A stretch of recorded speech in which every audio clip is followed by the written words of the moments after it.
I am now 8 weeks pregnant with my third child. Nearly 2 weeks ago, my sister went into labor at 30 weeks and her little boy unfortunately didn't make it. It was understandably really traumatic and she has been inconsolable. It was made worse by the fact that it took her 4 years to conceive. I only found out that I was pregnant at 6 weeks and 3 days, a couple days after my sister miscarried. I figured it was best not to tell her as it was too soon and it would put salt in her already gaping wound. However, my family knows that we were trying. My morning sickness was starting to act up in a couple days leading up to the funeral, but I never considered canceling as I needed to support my sister at this time. The service went according to plan, but problems started happening at the wake, which compromised the entirety of both my sister and my brother-in-law's families and some friends at my brother-in-law's parents' house. My excuse for not drinking was easy because I don't really drink anyway, but it got difficult when my nausea hit. I excused myself to the bathroom where I promptly threw up. My brother's wife, my sister-in-law, who was one of my best friends, followed me up. She straight up said, "You're pregnant, aren't you?" I responded, "Yes, but don't tell anyone. Today is about making my sis and brother-in-law feel comfortable." My sister-in-law congratulated me and said that she understood. Unbeknownst to me, my brother-in-law's teenage sister was in her bedroom next to the bathroom instead of with the family and proceeded to spread news around the wake before I managed to get downstairs. My sister confronted me crying and asked if it was true. I said yes, but I didn't mean for her to find out like this. She screamed that I could conceive easier than an effing rabbit and I was flaunting my pregnancy while she suffered. I admit that I can get pregnant easily and something that I know has caused a bit of pain as my other kids are 2 and 9 months old. It ended with her retreating to the bedroom and just screaming. It was awful. Everyone thinks that I'm an a-hole except my husband and sister-in-law. My brother-in-law is refusing to look at me in the eye even after I explain the situation. He says that I should have known his sister was in her room. My mom said I could have easily told my sister-in-law that I caught a bug from one of my daughters, but I believe my brother-in-law's sister, who has a habit for attention seeking, would have spread the rumors anyway. And it was a private conversation. My brother is fighting with my sister-in-law and believes that she shouldn't have asked. Am I wrong for admitting that I was pregnant? I'm in love with a potential high school shooter and someone who also happens to be my stepbrother. This is obviously a lot to unpack. So let's start with how I fell in love first. This is not my story. It was anonymously submitted to me via Instagram. So there was this guy in class, let's call him Jay. He didn't have a lot of friends, but he had a few. He was a nerd and wore dark clothes. He was so hot to me. So I decided to befriend him, but I needed to figure out how. I kind of stalked him and I figured out he played Minecraft. So I studied it as much as possible. One-upped him one day and said hi. He looked confused but said hi back. I told him that I heard he liked Minecraft and that we should play sometime. He said he was down. We exchanged our Discord names and went on with our day. When I got home, we ended up playing and creating our world together. We even shared a house together. So I asked him if he had a girlfriend and he said no. I told him I was shocked because he was cute and he laughed. "So you think I'm cute?" he said. I got flustered and hung up and texted him. "Sorry, I have to go to bed." He just said LOL. The next day at school, you would not believe what happened. Come back for part 2. The next day at school, we continued talking like normal, but there were subtle things that were very different. He started flirting with me and complimenting me, doing subtle things like buying me a Starbucks drinks in the morning and getting me snacks from the cafeteria. This is when I realized my crush on him was getting stronger. But one day, he had a gun in his bag in the school and joked about shooting up the school. I asked him if he were serious, and if he said if the law wasn't in the way, he would definitely do it because there are a lot of bullies and bad people here. I didn't feel like getting into an argument, so I kind of just ignored it. Honestly, I asked him why I was there in the first place, and he said it was because some kid threatened him. I asked him if he was serious about using it on him, and he said of course not, just gonna scare him. He asked if I wanted to come when it happened, and I said yeah. So he gave me his phone and told me to turn off location services, but I forgot to do that, keep in mind too. So we ended up going to the scene, and the kid had brought a gun as well, but in fact had threatened Jay. So Jay had no choice but to point it at him as well. Soon, 2 cars pulled up. One of them, I presume, is Jay's father, and the other one was my mother, and you will not believe what happens next. Come back for part 2. So the father figure ended up scolding Jay, and Jay looked embarrassed. He kept begging for him to stop yelling in front of me, but his dad ended up dragging him to the car. And then my mom ended up walking out of the car as well. She asked me what I was doing here, but I asked her what she was doing here. She said she was on a date with Jay's dad and she just got proposed to by him. And she said yes. I didn't know how to react. I was pretty upset, I'm not gonna lie. This is the first time I'd ever gotten a crush on someone, and my mom just had to marry the person that was their parent. So now that makes me and Jay's stepbrother and stepsister. And even though I knew that, I still had this crush, and I couldn't get over him, and now I don't know what to do. Not only was I in love with a potential high school shooter, but I was also in love with my stepbrother. This is by far the worst news possible anybody could ever receive. I'm not really sure what to do, and I'm kind of lost. Let this girl in the comments down below what to do.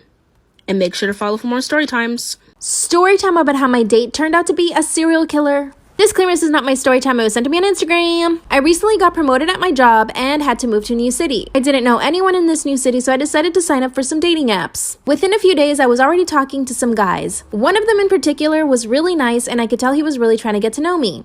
So I gave him my phone number. From there, we texted for about a full week. He would say good morning and good night. He would always ask me questions and act like he was just really interested in me. I decided that I really liked him and I told him. That's when he asked me if I wanted to go on a date, and of course, I said yes. We decided to meet up for dinner during the weekend. On the morning of the date, I sent him a text message saying good morning. I didn't hear anything back from him. At first, I thought maybe he's just stuck at work. An hour before the date, I still hadn't heard from him, so I decided to send him a text, and he did not reply. So of course, I ended up going to dinner by myself anyway. But when I got home, I had a message from him apologizing for standing me up. When I asked him what happened, he told me that he got stuck at work. And I decided to believe him. I had no reason not to trust him. I decided to give him a second chance when he asked me out again. The following weekend, we decided to have a picnic. But same thing, a few hours before the date, I still hadn't heard from him. That's when I sent him a message asking him if he was going to show up or not. And I didn't hear anything from him for a few hours. Finally, he messaged me once again saying that he got stuck at work. He begged me for another chance, and I said yes. A few days later on the news, I saw that 2 women had disappeared after going on a date with some guy. And both of the women had disappeared in the area that I lived in. When I told my parents about it, they urged me not to go on any dates. So I decided not to tell them that I actually had a date that week. The following day, we meet at the restaurant. As soon as I see him, he's really sweaty and nervous. And when he hugged me, he smelled really bad. As in B.O. I didn't want to judge him, but I asked him if he was okay. That's when he told me that he'd been working every single day nonstop. Then I look at his fingernails and they're full of dirt and what seemed like some red stuff. I asked him what he did for work again, and you'll never guess what he said. He said he was in mergers and acquisitions. Then he laughed. This is where it gets scary. Part 2 is up.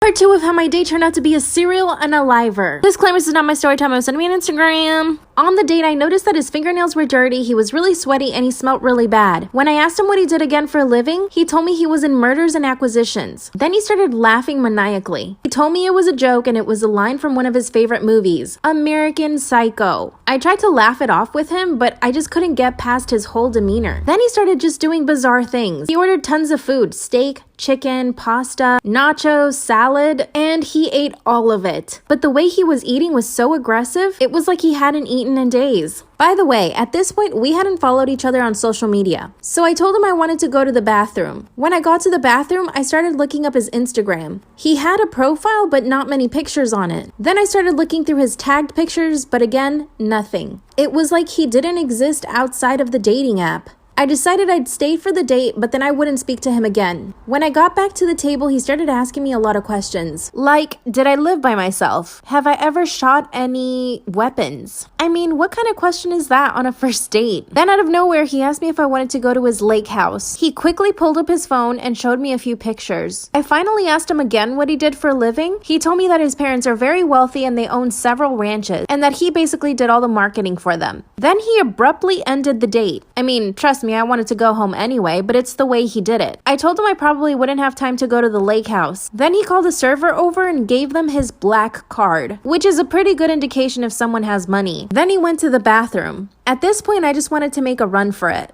He comes back out, grabs his card from the server, and tells me good night. As we're walking out of the restaurant, he stops me and tries to kiss me. Of course, I turned my face away. Then he said, "Ah, you're a fighter, aren't ya?" He then got in his car and simply drove away without saying a word. The following day on the news, I hear about another missing woman. Part 3 is up.